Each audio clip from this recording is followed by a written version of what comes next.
A shot is made in the mind first. Right before you compose and shoot, you need to have the image up here in your skill.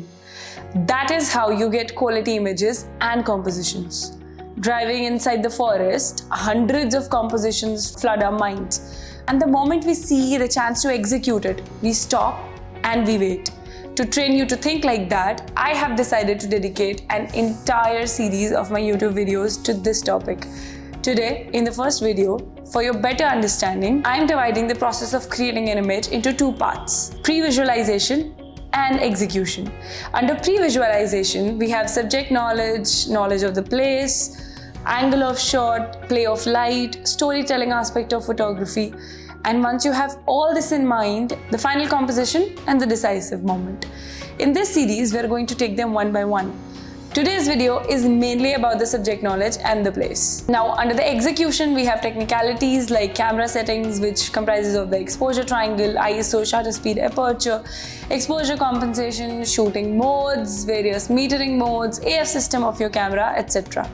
So let's get started with pre-visualization and discuss how having sufficient subject knowledge helps us in getting the images that we want.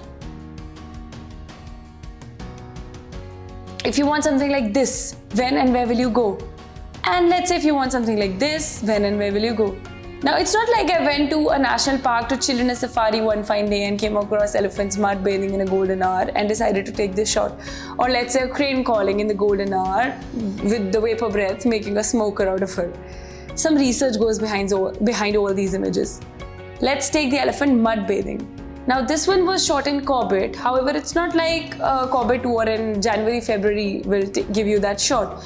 You will have to go to Corbett in April for such images, because when elephants mud bathe, it's basically to protect themselves from that scorching heat, and it also protects them from the insects. Now what they do is they bathe in the river first and then they come out and bathe in the mud, and that can't happen in winters. Besides knowing the animal behavior, you also need to know about the place you are going to visit. Here, for this particular image, you need to know that elephants take mud bath in summers, and the image was shot in Corbett because elephants are there in Corbett, and to experience summers, April and May is the right time to visit Corbett. Now let's look at this image. Again, two factors come into play. Primarily, where to find Sarus cranes? So the answer is usually in paddy fields. Sarus cranes are readily found on the outskirts of the cities as well. However, this one was taken in Bharatpur. So once you're done with the location, now you need to find the right time for this image. Since the fog is coming out of the mouth of that bird, it is pretty evident that it needs a winter morning to create that image. Now, why a morning? Because it's the golden hour, and mornings are the best times to experience that thick fog and vapor coming out from the mouth of these birds. Also, you need to be familiar with Sarus crane calls. It makes it a little easy to track them. And another thing is, you also need to know a little bit about their body language right before they call, so that you can prepare for that particular shot. Besides the information I just shared, there are a couple of other things also that you need to know to create such shots. And we are going to talk about all that information in the upcoming videos in this very series. If you like the video and you need more such information on all these topics, let me know in the comment section below, and I will definitely take that into consideration for my upcoming videos.